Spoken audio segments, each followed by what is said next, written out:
Okay. Yes, I'll start again. So good morning, good afternoon. Welcome to everybody.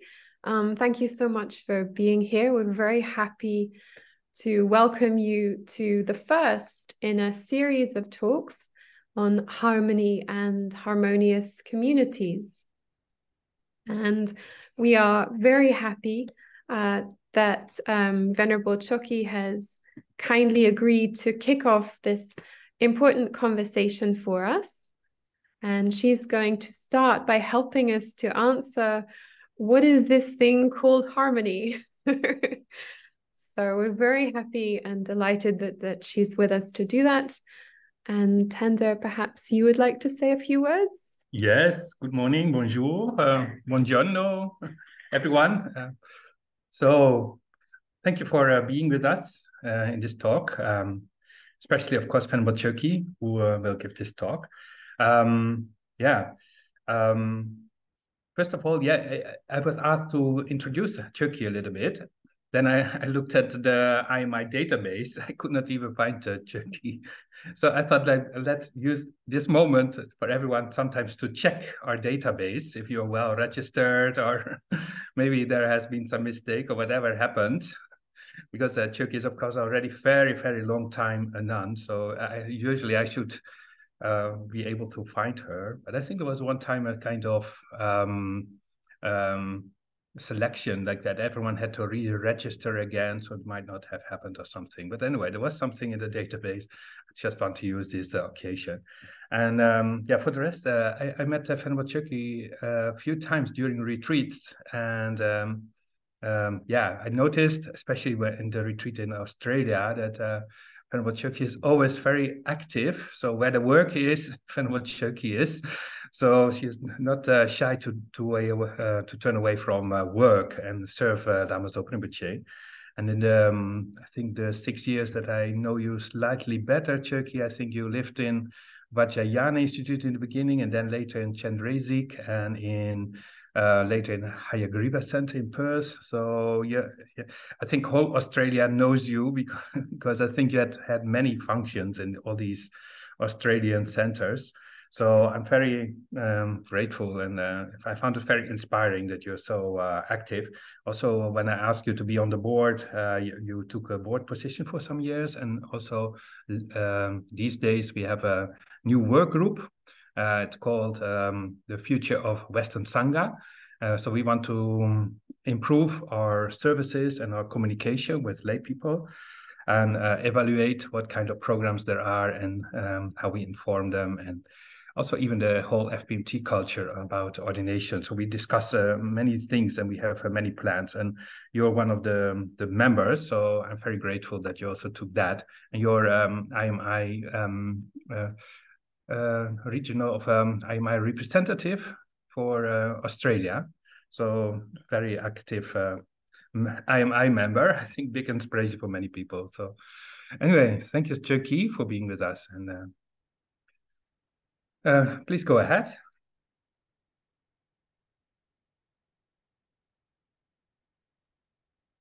Chökyi, we don't hear you. So thank you very much, Venerable Tender, Venerable Daichenla, bonjour, buongiorno, and hello. I'm very pleased to hear that I seem to be empty of existence according to the IMI database. So wow. So I've just put together some reflections from my side to start this conversation. So hoping that it'll trigger some points for discussion, and then we can all have an open conversation together, because really that's what it's all about. But in any case, I have presented some points which I hope will be helpful. So starting off with the Buddha in the Vinaya saying harmony in the Sangha is happiness. The practice of harmony is the happiness. There is no way of finding peace and happiness where there is division, disharmony, whether it be in the family, in the Sangha, in the world. We've got enough examples of that. So yet it is our direct experience. So here in Australia, I draw inspiration from the Indigenous people of this country who have a deep sense of law around reciprocity, this sense of sharing in broad kinship groups, and a profound sense of communal responsibility for each other, for the country, for the community. They say, if the community is well, I am well. If the land is well and the culture is well, if the culture is well, the community is well. If the community is well, I am well. In other words, what is this but a profound understanding of interdependence? When I was previously working with the Aboriginal Medical Services, the approach was one of addressing the whole system, the whole community, not just looking at the well-being of the individual, which is very much the case in my experience in the sort of Western medical models. So it sort of resonates for me with our Sangha communities in terms of when there are difficulties, problems, it may be deemed that that is an individual is the problem rather than looking at systemic issues as, you know, the bigger picture. As Lama Yeshe said, we've got to think big. So I was asked to give this talk on harmony, and I very much appreciate that because it really made me reflect more deeply. Not because I'm absolutely no expert whatsoever in this topic, but I just happened to mention recently in a conversation the principles of small group formation and functioning having 4 stages. Some of you may be well familiar with at least the terms, but these 4 stages of forming, storming, norming, performing. So I sort of wanted to use that as a framework. I've been thinking about this in relation to how our Sangha communities function and how we develop as a community. Part of that is looking at, do our Sangha communities in the West actually go beyond the formation stages to a stage where we continue to grow, to flourish as a community? So these are questions that have arisen for me from my experience. So growing as a community, not just a bunch of individuals rubbing up against each other and trying to get on as well as possible. So if this is true, perhaps we just need to look at our approach to how Sangha communities work in reality, looking at the reality that many Sangha are moving in and out of IMI communities at different levels of monastic experience. So are we all on the same page? And how does that fluctuation, that movement, impact the community dynamics and how it functions? So the first stage, forming, is when a group comes together, all enthusiastic, let's say perhaps about setting up a Sangha community.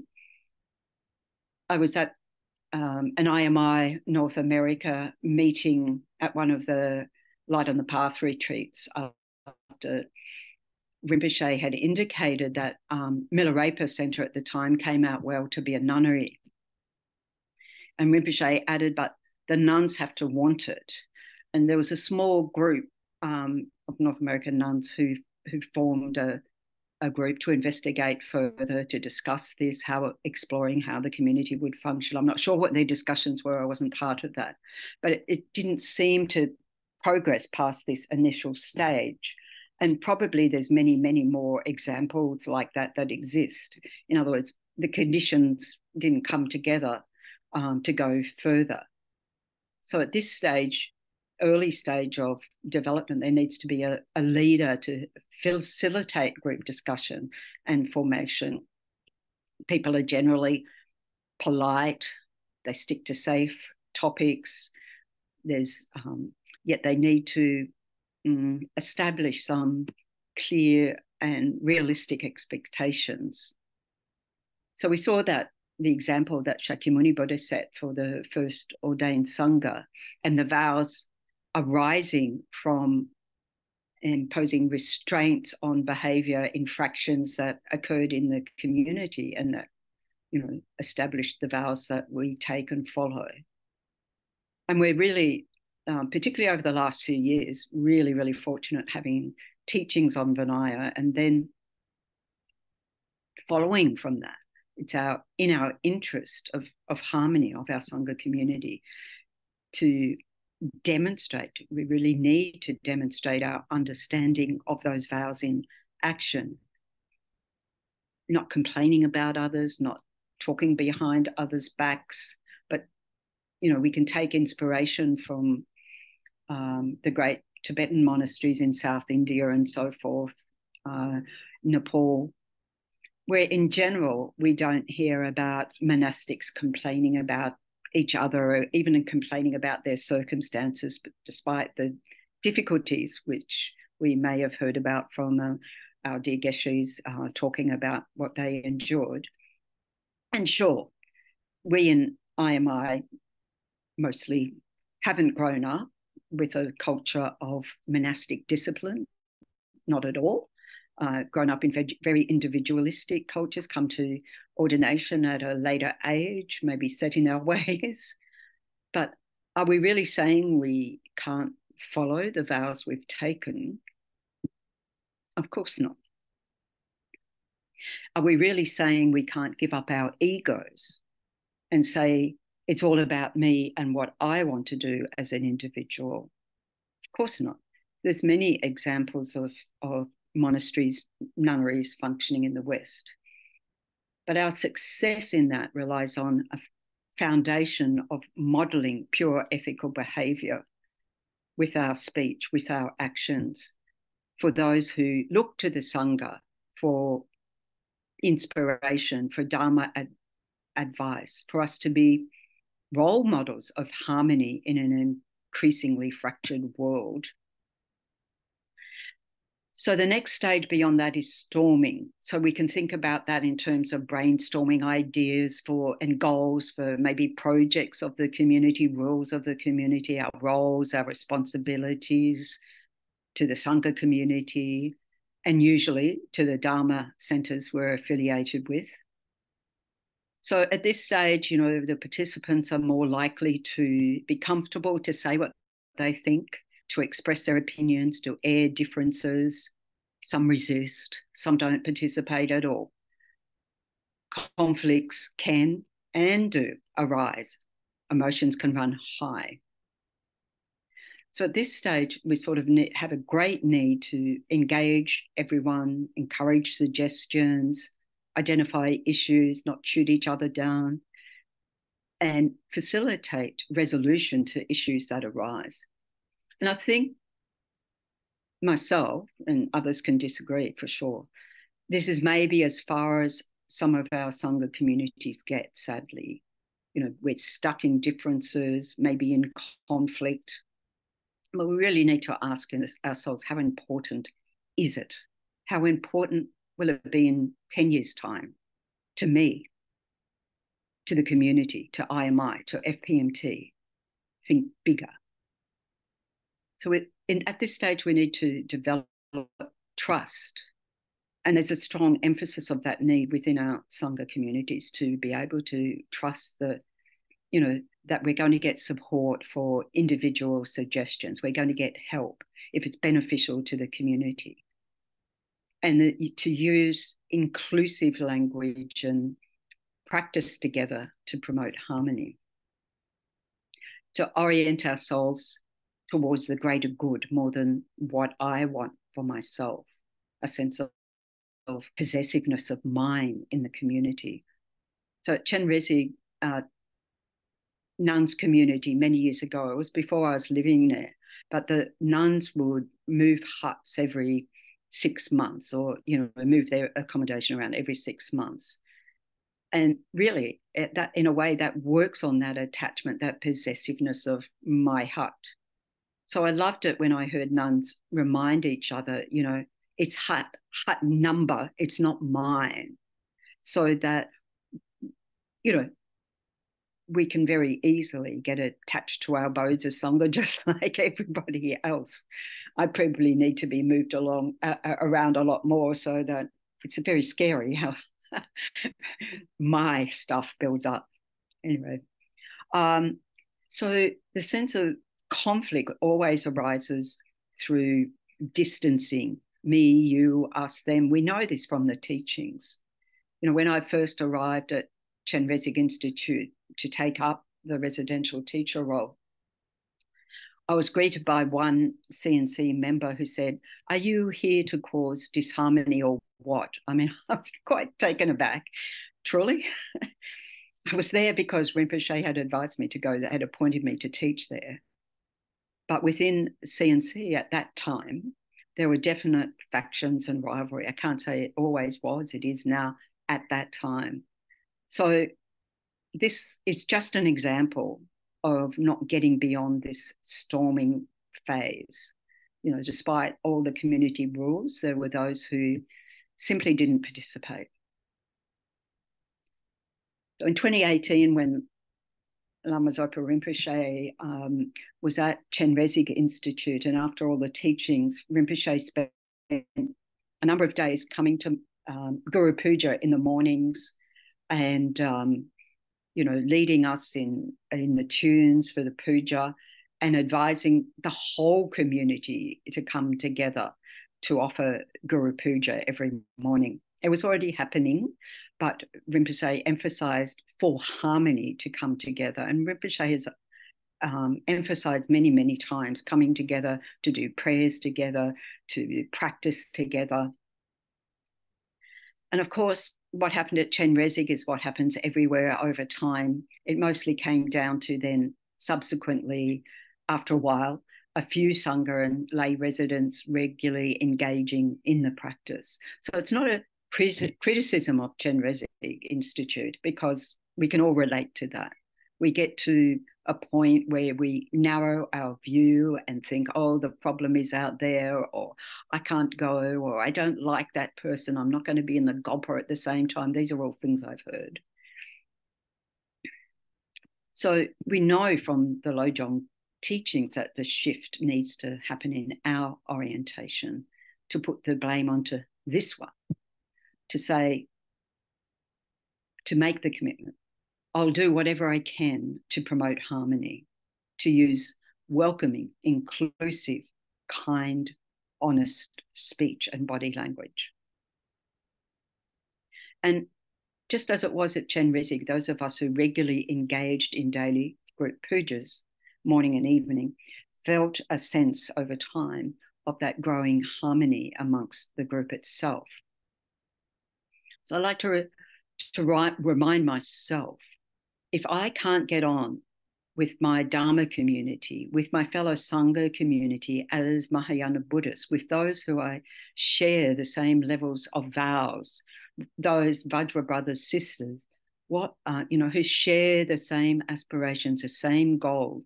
If I can't get on with each of us, how on earth am I going to be able to benefit others? So I find this really, really helpful. And to remind myself also, Lama Yeshe said, the center, the Sangha community is our training ground, is our training ground. When I first heard that, I went, yeah. Over time, I've realized more and more, it really is our training ground. So whatever difficulties I have, it's taking the responsibility myself, to model as much as I can, nowhere perfect, to maintain and cultivate harmony consciously, being aware of inclusive speech, welcoming gestures, welcoming heart. So, for example, when we're sharing a house, like I'm doing with two fellow nuns now, do I really care which cupboard you put the crockery in or how you wash the dishes? In the 90s, I drew wisdom from these little books I'd get at the airport. Don't sweat the small stuff. That was part one. The next one was, and it's all small stuff. And it's sort of true, isn't it? That the stuff that often creates disharmony starts small, and then we create mountains out of molehills. So we can think about that. And I really think a lot comes down to body language, to acceptance, to receptivity, to the simple act of smiling, creating connection, openness, inclusion. So I have at times witnessed fellow Sangha members, even in the Gompa, rolling their eyes or giving a cold shoulder, using other offensive body language as if it's not noticed. It is noticed by everyone present. How would Lama Zopa Rinpoche respond? What message are we giving to the community, indeed to the world? When I did the Cultivating Emotional Balance teacher training with Alan Wallace and Paul Ekman, I think others may have done that training. One of the examples Paul Ekman used was His Holiness Dalai Lama as the prime example of a being who has no hidden body language, no masking. We get very good at that as we grow older. No hidden agendas. And so we're so fortunate to have His Holiness as a role model. And I remind myself that I'm in the role of a representative of His Holiness, of Lama Zopa Rinpoche, of the Buddha, especially in public, especially in the West, where our presence stands out because of the way we dress. But it stands out as a reminder to folks of something spiritual within themselves, even they don't know we're Buddhists. So what message am I giving them? How harmony works can be really extremely elusive to us, it seems, and certainly the answers are not always found in systems theories. Some years back, I asked Venerable Gyatso how it worked at Tudun Shedrip Ling, and his response was, we take turns cooking lunch for each other and we all eat lunch together. So elsewhere we might say, yeah, we tried this once, it doesn't work, people didn't join in and then felt ostracized because they weren't part of the conversation. This happens. But what happens when we make it a community tradition, just like they did at Tudun Shedrip Ling? So when I was, for a very short time, at Rinpoche's house as one of the Sangha members offering service there at Rinpoche's house in Aptos, I found that making lunch for each other and sharing a lunch together was a time when we really got to know each other better. So the sense of building friendship, building cohesion. And I overcame my stress of, I don't know what to cook and I'm no good at it. It was delete and just get on with it. Be part of the group. Lama Zopa Rinpoche, last time Lama Zopa Rinpoche was at Vajrayana Institute in 2014. Rinpoche advised us to put up the 8 auspicious signs everywhere for harmony. Like, how does that work? So we really may not know from our side, but it's so simple. How it works is to really simply follow the Guru's advice. And at the same time, avoiding using the Guru's advice to the center, to the nunnery, to the monastery as a tool to exert control over others in the community. We really need to bring each other along in the journey, listen to each other from the heart. So this sense of harmony, importance of getting along with others is crucial, really, in our lives. It permeates our whole lives. When we're young, we learn at a young age how to play, how to make friends, and that all depends on cooperating, resonating with each other. Perhaps because harmony is so integral to our human relationships, we maybe don't appreciate how necessary it is, even more crucial for the success of our Dharma practice and our Sangha communities.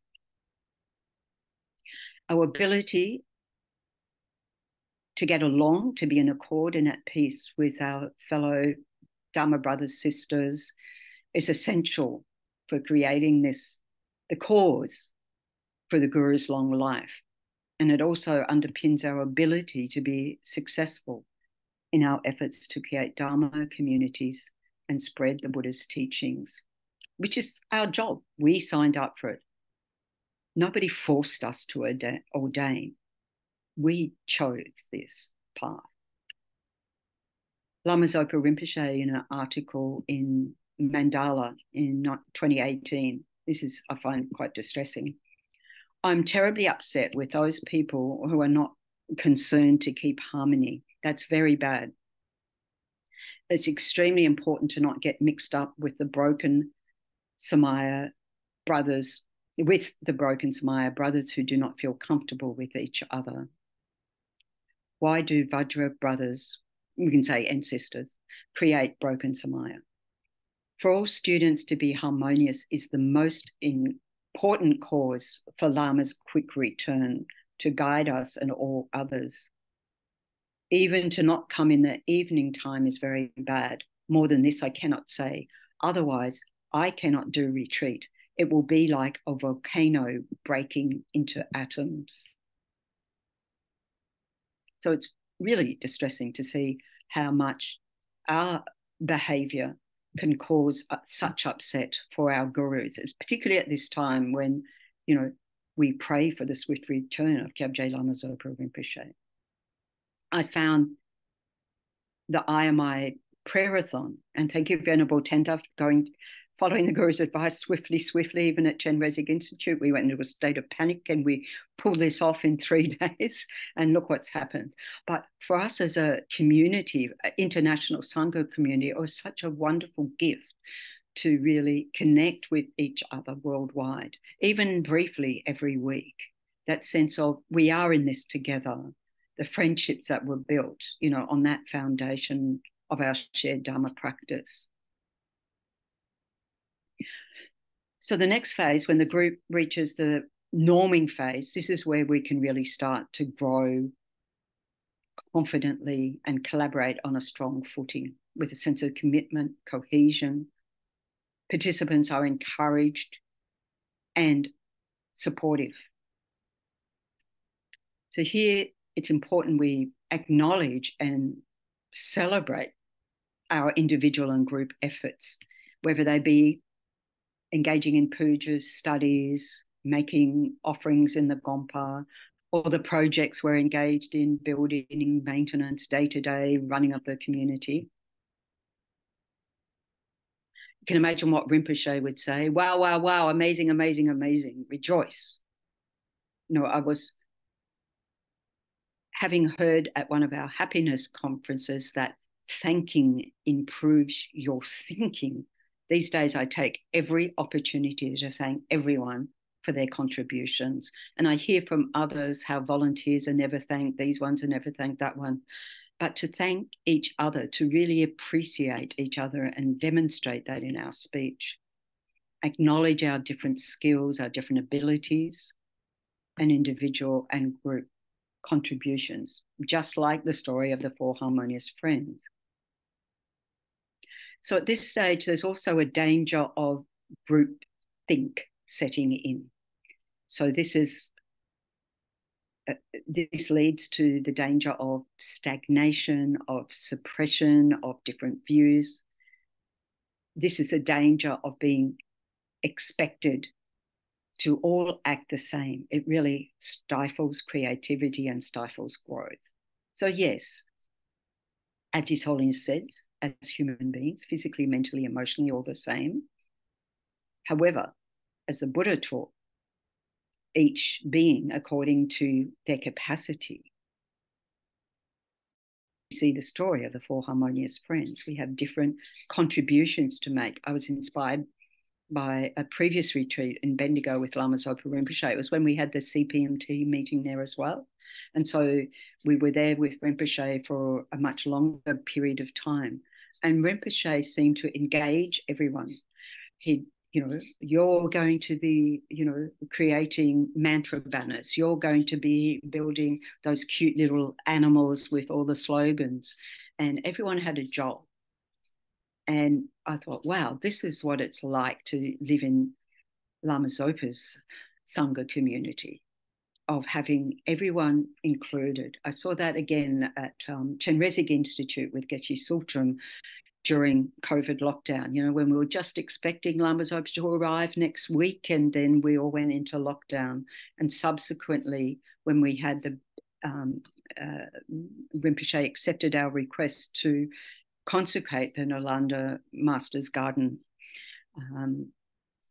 virtually, so online, and Geshe Sultram went around and engaged all the Sangha, all the lay students in residence, and people had jobs in different aspects of preparing that event. And myself and a laywoman were coordinating, so-called, the event. So we had to go around to everyone and say, so what has Geshe told you? And what has Geshe told you? And draw it all together, because you know how it works, all these side jobs.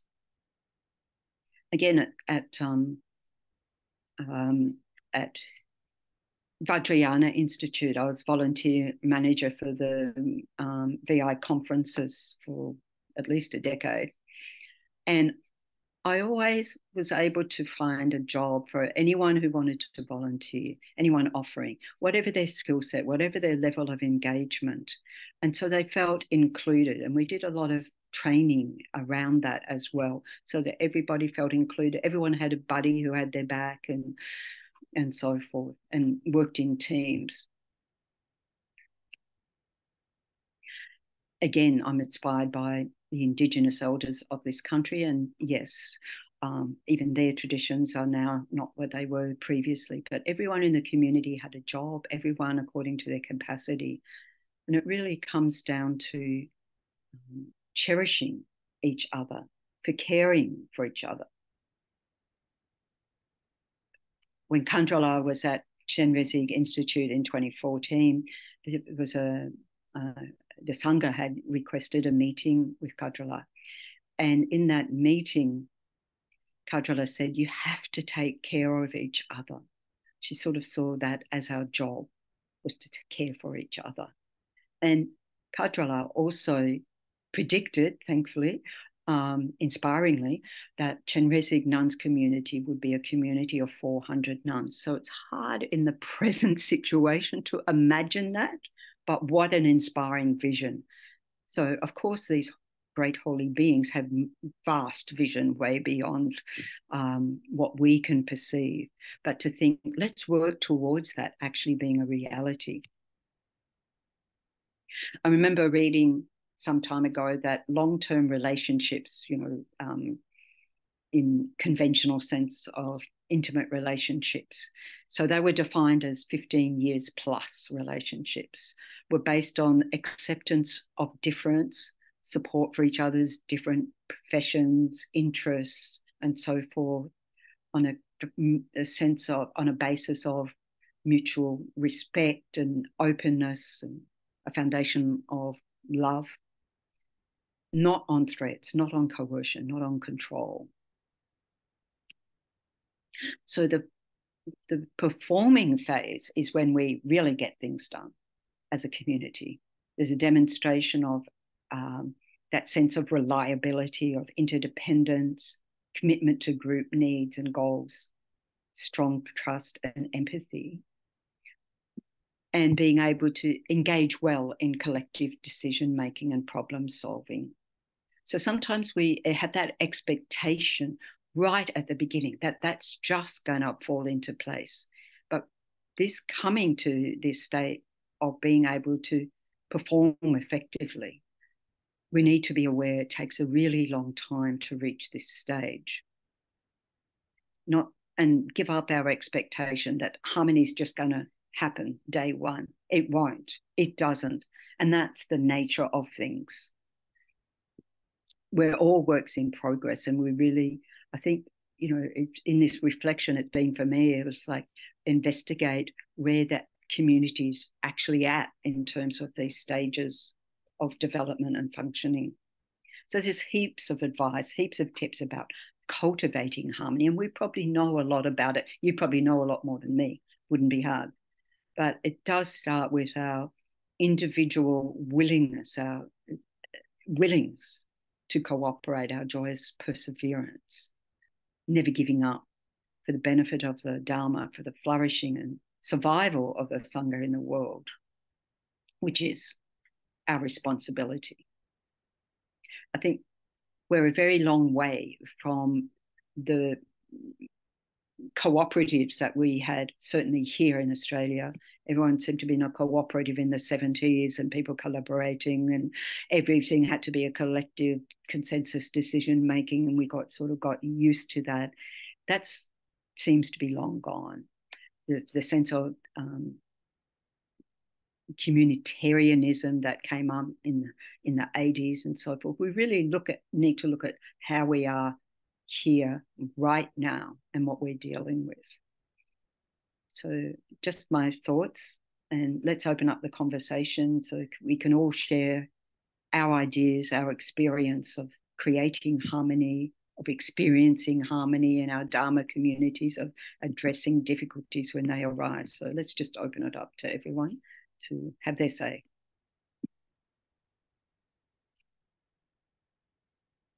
Don't be shy.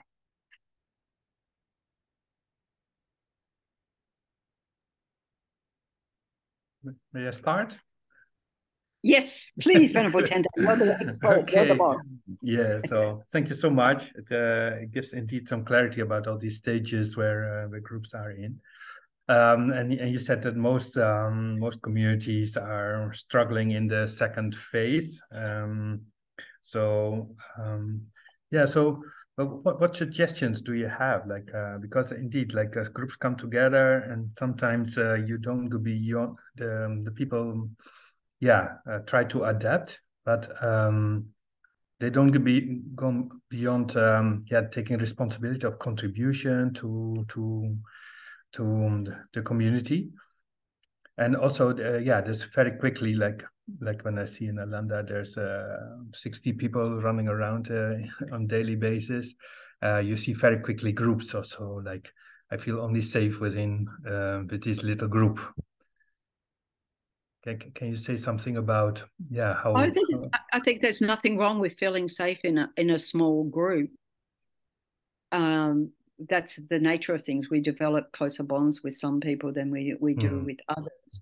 But the difficulty is, and that's why I had this comment when I went to Chenrezig Institute to teach, and the comment that was about, are you coming here to create disharmony? And that was based on a perception that if I was friends with this person in the community, which I was before I went there, then I was not friends with you.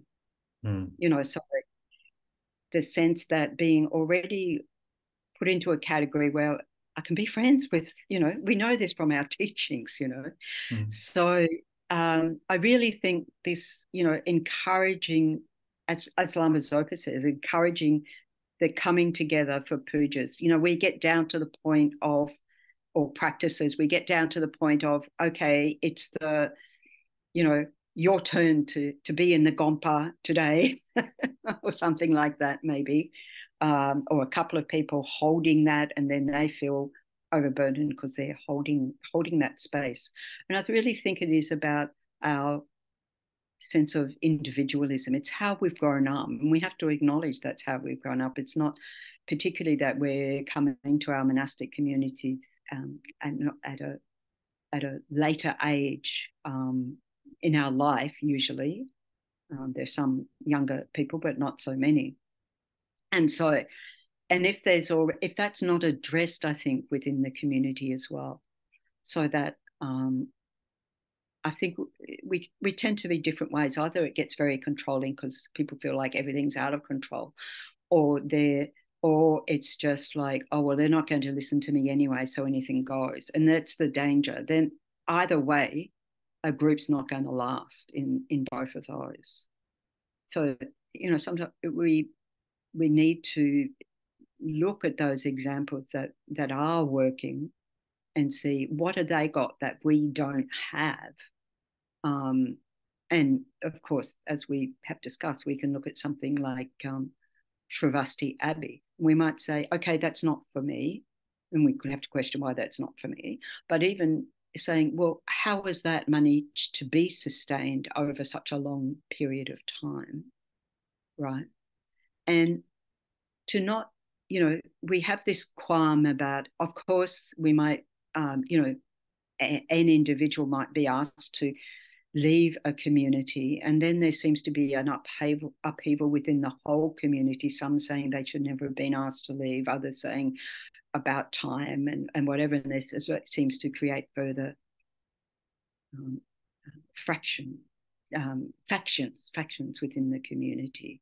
So I think that has to be acknowledged and addressed. One of the, as I'm just talking, one of the things I remember too was, again, before my time, I think Geshe Tashi Tsering, when he was at Chenrezig Institute, also spent, like many of our Geshes, time with this, where they'd all, everyone was expected to study. However, there was all the times when they just went off to the beach together, along with the Geshe and all the Sangha. And so different ways you're able to connect in a different social dynamic. And maybe because the Geshe goes, then everyone goes. If that's what it takes, and you've got a Geshe, then that's what it takes. But, the more we ourselves, I mean, each one of us individually can say, yes, but I want to do that thing, but I want to do that thing. And don't think, like, for example, Chenrezig was there, if everybody decides they're going off on retreat at the same time individually, and there's no sense of, let's coordinate this so that we have a responsibility as well to the community. As I remember the very first time as a monastic that I stayed at Chenrezig, I was just there for an end of year retreat. First time I stayed in the nuns community, and there were the rules about, to maintain silence between, I think it was 9 p.m. and 8 a.m. in the house. And before 8 a.m. in the morning, I heard this uproar, and I thought, oh, that's interesting. I went upstairs, and the nuns were together having a meeting to decide whose turn it was, or who could go to His Holiness teaching. So it was actually in Australia. So it was a collaborative decision, and then people were able to take turns. And so I think, having situations like that where there's a sense of responsibility towards each other, not just, oh, well, I'm going, or I can afford to go, or it's whatever, but that actually let's, as a community, make those decisions that impact the community.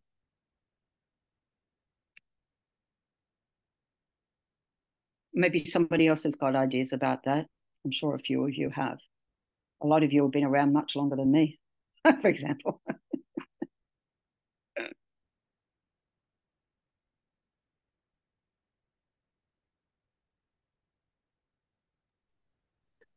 Can I mention just something? want to say something. Oh, sorry, Jamia.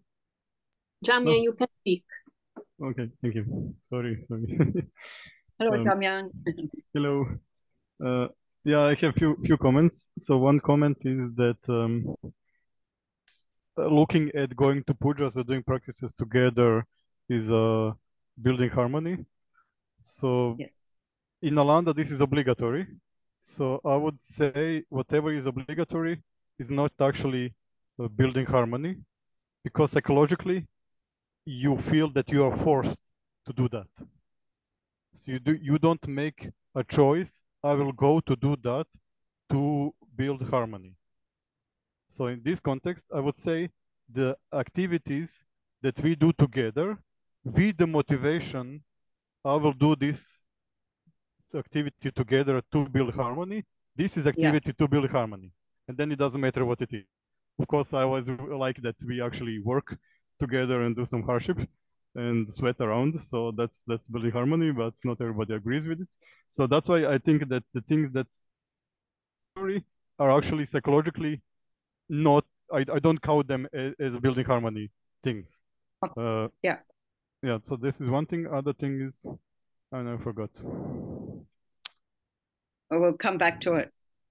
So okay, yeah, we can come back. Yes, because it's interesting that you said, Venerable, that you felt that the things like building, creating a lot of sweat together as you're doing your building work and so forth was a way of creating harmony, but others didn't perceive it that way. So we could equally say those who, like for myself, because, of course, having the transmission from Lama Zopa Rinpoche to do puja together for harmony, in my mind, that's a motivation to engage in the puja. I get what you're saying about obligatory, and I think at Chenrezig Institute, that's where it changed from everybody has to be engaged in the study program, the basic program, to having an option. When I look at, for example, I don't know a lot about the Korean monastic training, but in that they have like 5 years of training where you select an area that you're going to go into, and whether that's puja and rituals, whether that's doing admin, whether that's doing the building or so forth. And so that there's a sense of that we have a diverse community and we need all of those roles. Of course, when we look at the monasteries in South India, we can see they rotate around all those roles every few years. So there's an expectation at some point you'll have those roles.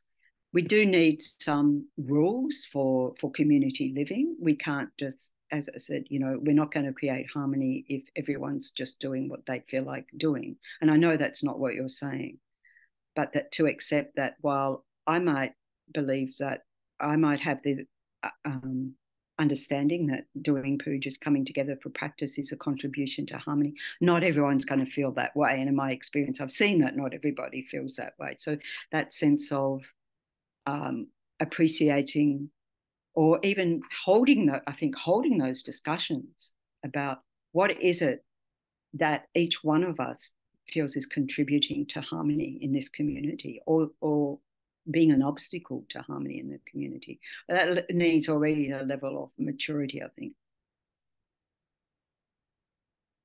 I think Venerable, let's see, it was Venerable Sangmo and then Venerable, in order, I think we had Venerable Sangmo, then Venerable Palmo, and then Venerable Metok. I just want to say something that in truth, we all want to create harmony. This is true because nobody of us want to create this harmony, but nobody wish to contribute on addressing difficulties. In a sense, we all speak aside of the community. I don't want to say at the shoulders of somebody else, but not there is not this kind of sharing difficulties among us, because we maybe speak with another nun and we say, please don't say anything to the other nuns, and things like this. This is the dynamic we go on. Yeah, that's very true. It's very true. And again, it's like, I have heard of the examples at Shrivasti Abbey, where they have not so much the sojong, but and this is built up over time, a gathering where people feel safe enough to be able to come together and to admit their difficulties, admit the problems, and have support and acknowledgement for that. And I think that's that way of holding each other in that space.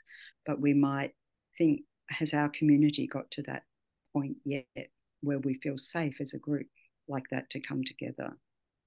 Yes, we have to create a safe ambient to share the difficulties.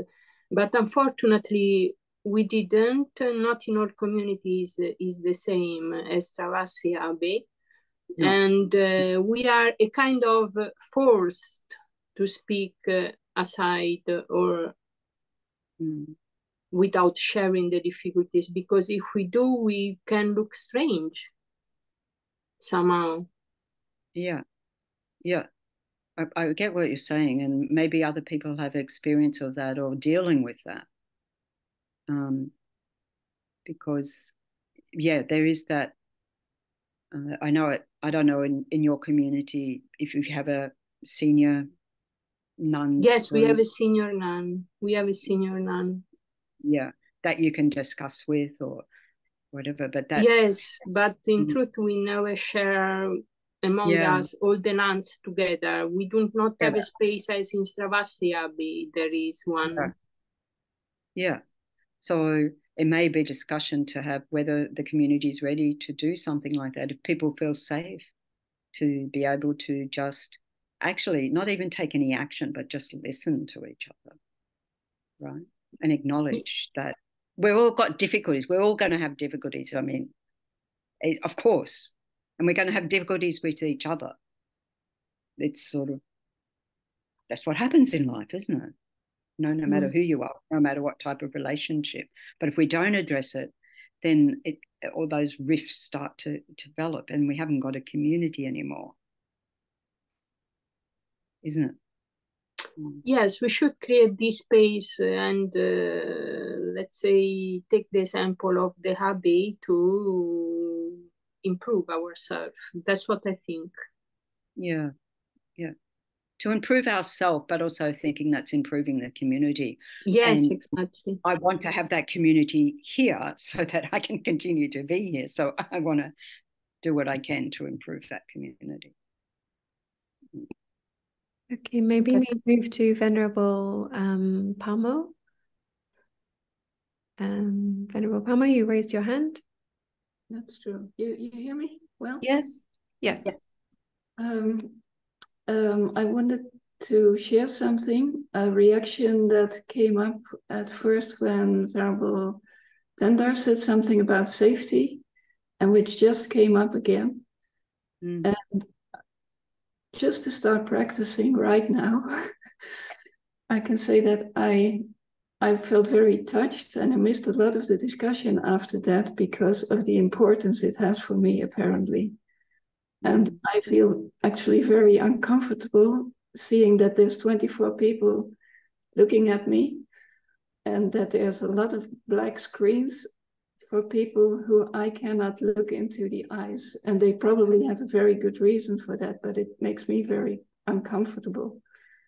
And I would like to request these people if they could please show themselves. No obligation. Yeah. If you're able to, and hasn't got something to do with bandwidth, it is really nice to see each other, because I find that too. I'm with you on that, and saying, I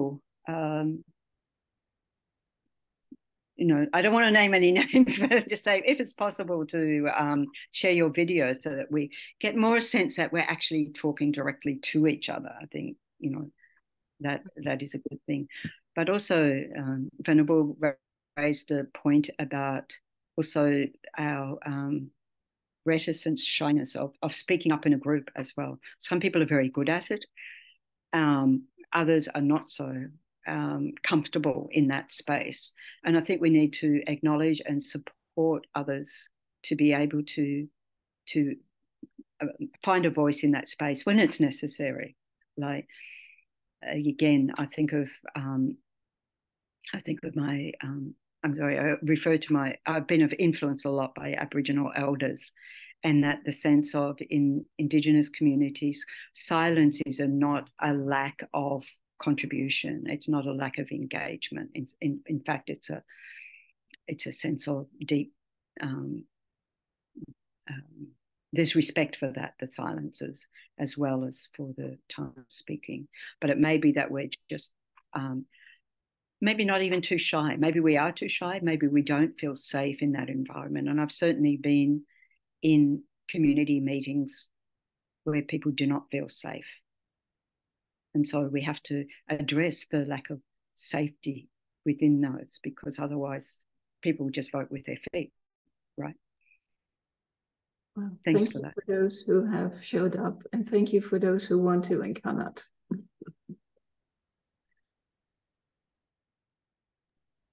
Beautiful. So maybe we pass to Venerable Metok. Yes, thank you. I wanted to ask about this topic of feeling safe in a small group or feeling safe in a special relationship. Because what I have heard so far is that within a monastery, special relationships or small groups are not really desirable. And maybe it depends on how large the group is. Like, for example, if there is a small group of 10 or 15 people, it is, I think, not desirable if some people form special relationships, because you were saying, it is our nature to do that. But my understanding of monastic training is that we try to get away from this type of nature and from attachment, which might be the reason for feeling safe in one relationship, but not in another. So I was wondering if you could say a little bit more about this. Yeah, that's a very good point. So I don't know who can help Annie Tenzin, who's haven't been able to find the camera. Is anyone able to assist her? So as you were speaking, Venerable, I was thinking about, when for a small group formation, there's often, in that formation, you might say we're well beyond formation time, but of coming together in dyads of twos and then joining that into groups of four and then joining into larger groups. So there is that interpersonal sense of support. And I'm thinking about this in relation to meetings where I've certainly felt unsupported, and I know that other people have felt unsupported and unsafe. To know that if we speak out, there's at least one other person there, not to take sides, but that's got my back, that can support me. So it's not about, I don't want to talk about creating divisions, but this sense of if we feel that we're supported by one other and then build to four or so forth, then we can feel that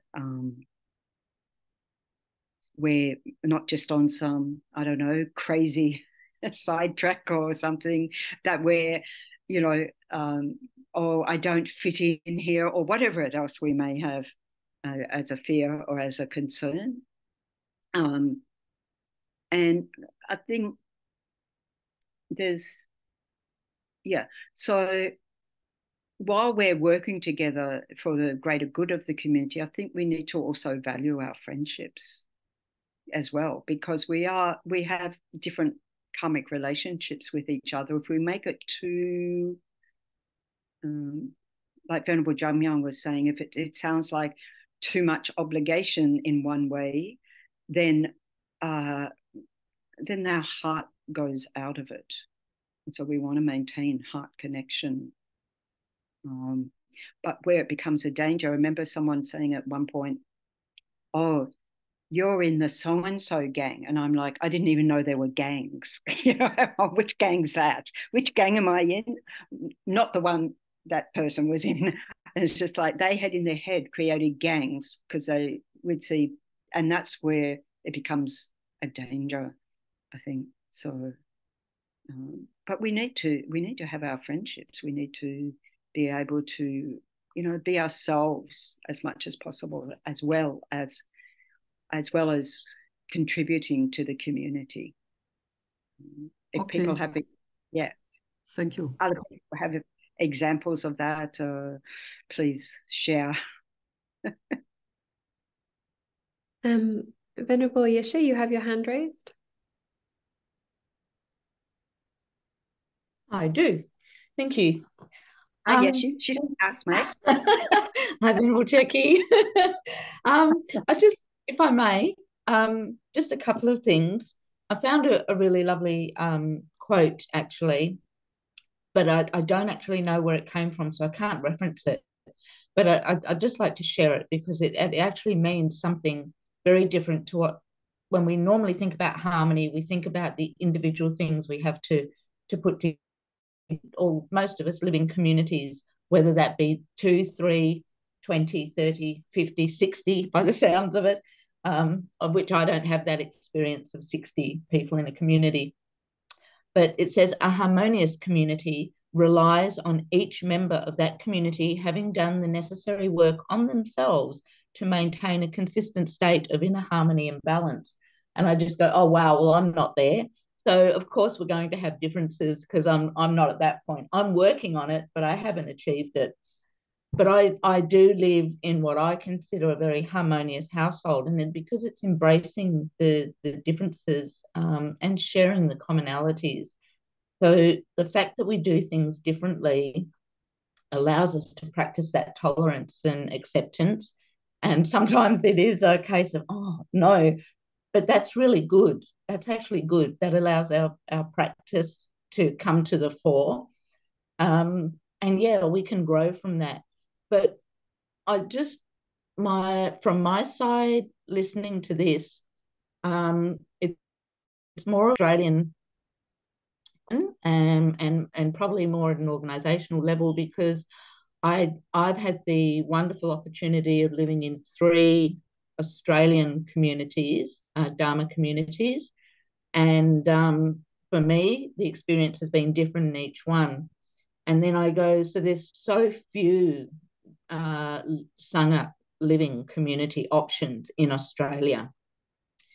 And we don't have the great leaders, as you mentioned in your opening talk, for harmonious communities here, or even the facilities to elect where we can go. They're very small. For example, where I am now, we don't have the room to grow for nuns. We're harmonious, but we don't have the room to invite more nuns. From what I can tell, CI or Tenrezi is pretty full on the Sangha department, and VI is certainly full. A lot of nuns are living away from Dharma communities, so they're so spread out. And then with long-standing cultural embedded differences in these communities, how do we find places of harmony? Not for me, I'm happy where I am, but for new nuns that are in Australia or New Zealand or in the Southern Hemisphere ordaining, what choices do they have for living in harmonious communities if we don't have places to offer? We don't have 60-bed accommodations and that. So I just wondered how that creates, for harmonious communities to grow, we need places to grow. Thank you. Maybe someone from Nalanda can share their experience of a larger, or whoever's in a larger monastic community. Just saying. I'm young, you? Well, I can say, but so last year I met a friend in Pamaya, visited Pamaya after 5 years. And this is a person who for the 30 years, he has been traveling around the world in many monasteries. So mostly Zen and Theravada, but in Western ones. And of course, some Tibetan tradition. So he passed the phases where these monasteries were nothing, one house, one apartment. And then he came always when they were discussing to build more or to make stable community. So the places that decided to build more, even if they didn't have money, if they didn't have people, after 15, 20 years, they were flourishing. The places that decided to make stable community, they didn't grow. So maybe the community that was small was stable, but they didn't grow in 20 years. So the story from this, I get, okay, you build the places and people will come. So that's my take on it. On that. And that's also exactly what happened in Nalanda, because when Jean-François made the public building in Nalanda between 98 and 2008, when it was finished, he got so many remarks, especially in the beginning. Oh, you have 20 rooms and you have only 6 or 7, 8 monks. You can all have a double room. And it was like, of course, he followed the advice of Lama Zopa Rinpoche, so he had a blessing, and it was a part of the view of the holy beings. But yeah, this is what people say, like, oh, they think in terms of what is, and that is it, you know. So, and yeah. Anyway, on this point, yeah. I believe in the build it and they will come, even to the extent of when we're in the Gompa, I say put out more chairs, because if you put out more chairs, more people will come. Maybe they don't come that time. And yeah. As Venerable Yeshe said, for our house here, there's 3 of us, and there's space on the property, so I can visualize it happening.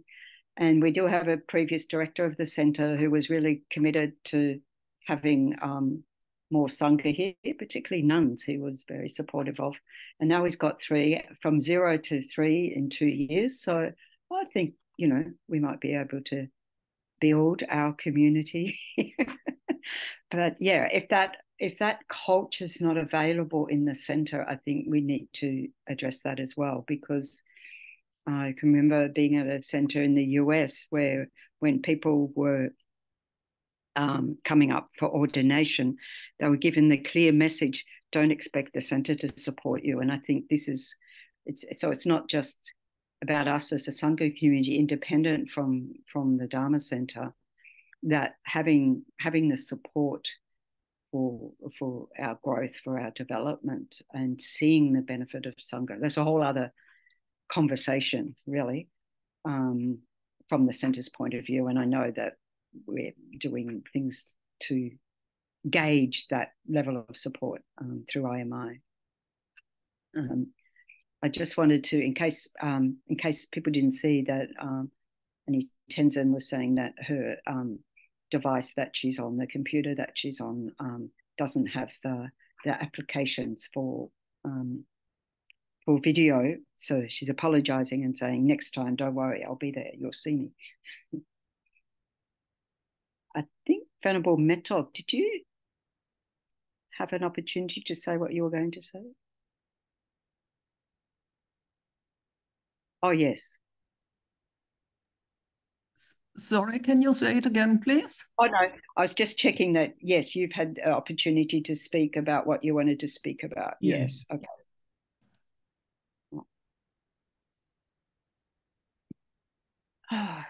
So anyone else? Yeah, I was very touched by quite some things which have been said. It's very inspiring.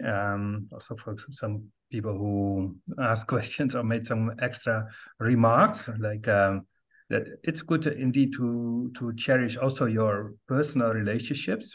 Some people indeed, due to karmic conditions, are very close to you very quickly, and other people we have to really do effort to open our heart or understand anyway where they are, because we have not sometimes the same experiences.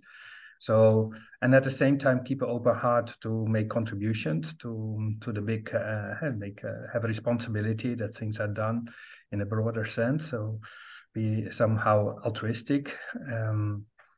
Yeah, so that I found very, and but still there's one topic, like the leader, like how like it's obvious that the Shavasti Abi functions also very well, because there's a high quality nun with so much experience and so much connection with the Dalai Lama. You see on other places where there's very senior monks and nuns, like in Jamyang, for example, Buddhist Center in London, there's Geshe Namdak, and then you see that people are inspired to also ordain, and that comes there's more community. So can you something say about in which stage the role of the and leader is most important? From the beginning. From the beginning, really. From the very beginning. I remember, I think it was it? I don't know if it was Venerable Sangye Kadra or Tenzin Palmo at a previous, much earlier attempt in Italy to establish a nunnery. And it was about, you just need 2 coming together that have a shared vision, right, to be able to actually establish the foundation for growth there. So when we say a leader, I think, you know, it can be isolating for people taking on that manager role of a Sangha who may not always agree do not always agree. But to be that, I think when people are in that alone, it's very difficult. Like at Chenrezig Institute, there was a senior nuns group. So usually 4 people who had at least 10 years ordination, living in ordination. And so, you've got a group responsible to deal with the difficulties and issues that come up that don't have to be aired in the whole public Sangha community. Although when you're living in close quarters, we're often very aware of difficulties and so forth. But having that, perhaps that's a better model, where you've got that. So they had both that plus a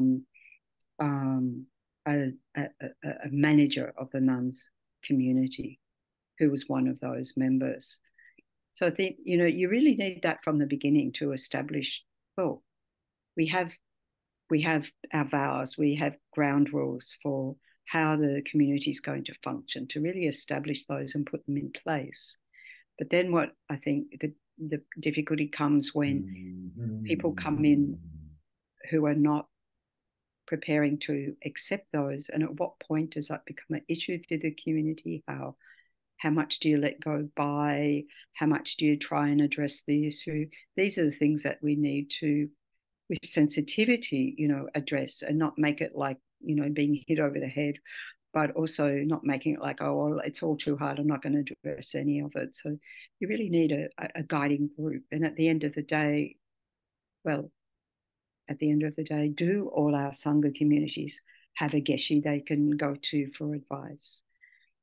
Sometimes the advice, I remember hearing one bit of advice. I'd asked a geshe a question about in relation to the Sangha community, and the response was, well, this is how we do it in like Sarah J Monastery. This is how it was done. And I could see in my mind this was not going to work in our community. And so that was a cultural difference. Nonetheless, receiving the advice is very beneficial, and a lot of the times it's what's needed. And so then you have the authority of a geshe to go to as a mentor.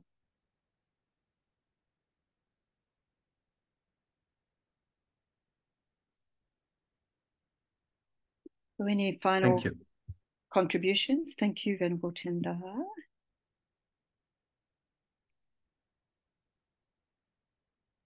I think it's nice maybe to work towards in conclusion.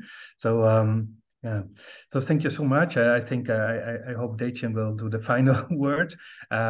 But I think for it, we will load up the teachings of this teaching on the IMI website and our YouTube channel, also in other languages. So if anyone could make a short, I'm looking for someone who can make a short article about this talk.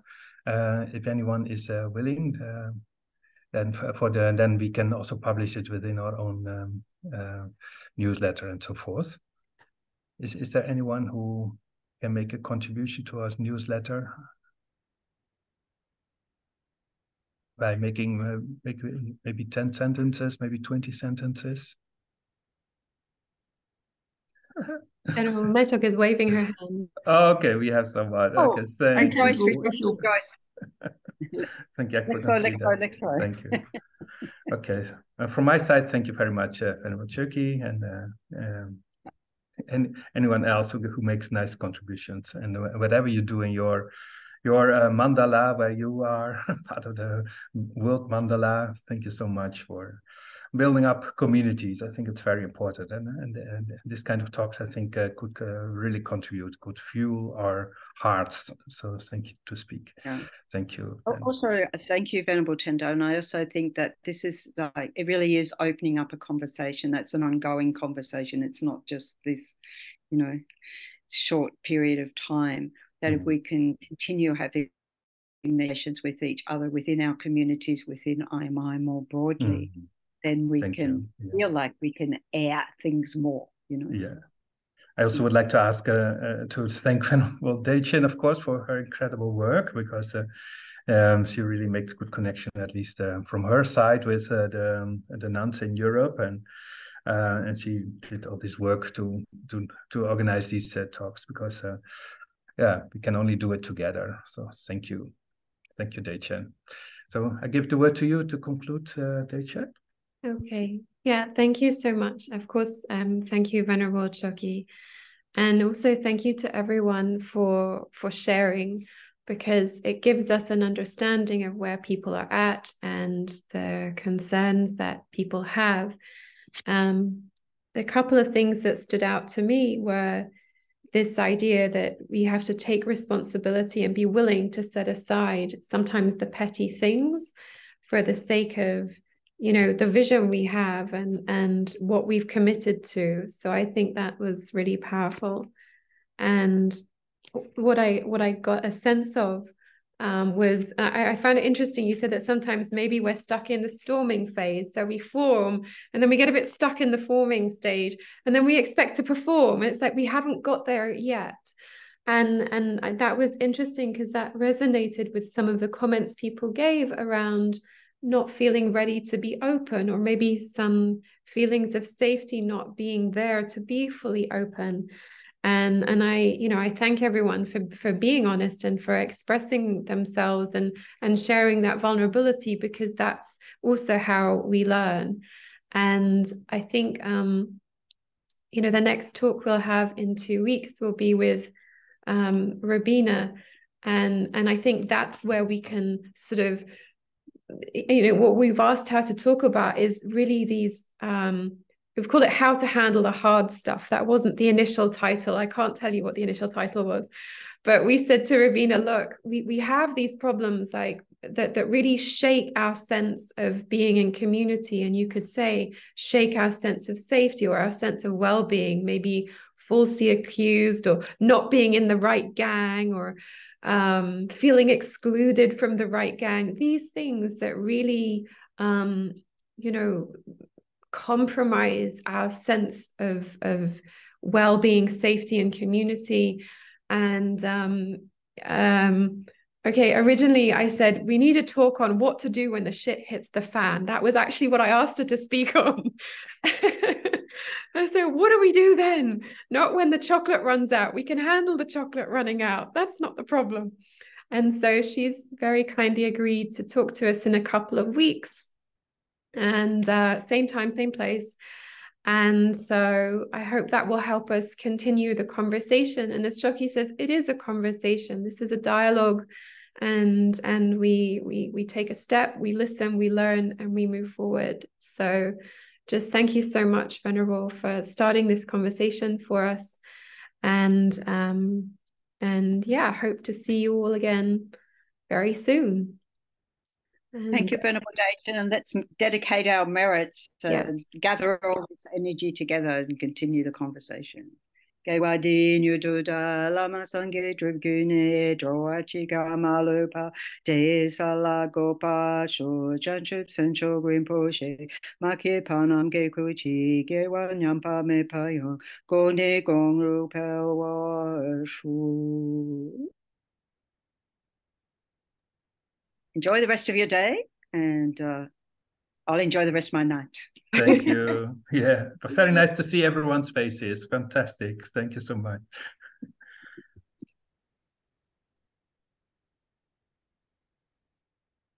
Thank you.